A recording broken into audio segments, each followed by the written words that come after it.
like that? Are you pressed for time? Put you on my mind. Hello friends, welcome to my channel. আমার আজকের recipe ইলিশ ভাপা। আমার মতো স্টাইলে ইলিশ ভাপা বাড়িতে বানিয়ে দেখবেন, দারুণ টেস্টি লাগে খেতে। তাহলে চলুন ভিডিওটা দেখে নিই। ইলিশ মাছের ভাপা বানানোর জন্য প্রথমে আমি মিক্সিতে একটা পেস্ট করে নেব। তার জন্য প্রথমে দিয়ে দেবো হাফ টিস্পুন মতো সাদা সর্ষে, 1 টিস্পুন মতো দিয়ে দেবো কালো সর্ষে, 1 টিস্পুন মতো দিয়ে দেবো পোস্ত, 1 টিস্পুন মতো দিয়ে দেবো কাজু, 1 টিস্পুন মতো দিয়ে দেবো কিশমিশ। এখন আমি এটা ড্রাই পেস্ট করে নেব। আমার ড্রাই পেস্ট করা হয়ে গেছে। এরপর আমি এর মধ্যে দিয়ে দেবো 2 টিস্পুন মতো টক দই। এরপর আমি এর মধ্যে দিয়ে দেবো সামান্য পরিমাণ জল।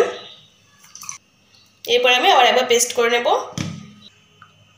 এরপর আমি একটা টিফিন বক্স নিয়েছি, এর মধ্যে আমি পেস্টটা দিয়ে দেব।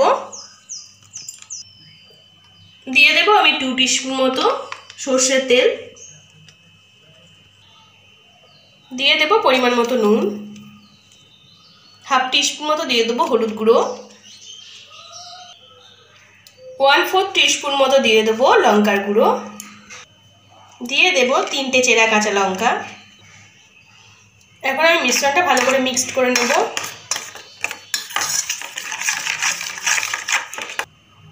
এখানে আমি 4 পিস ইলিশ মাছ নিয়েছি।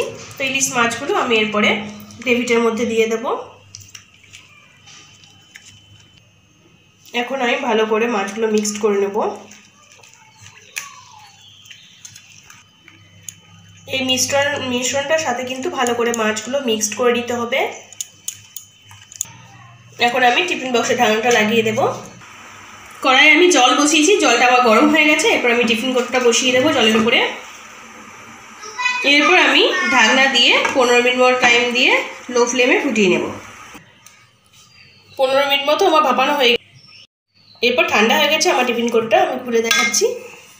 অসম্ভব একটা সুন্দর গন্ধ বেরিয়েছে। এইভাবে আপনারাও বাড়িতে বানাবেন, খুব টেস্টি লাগে গরম ভাতের সাথে খেতে।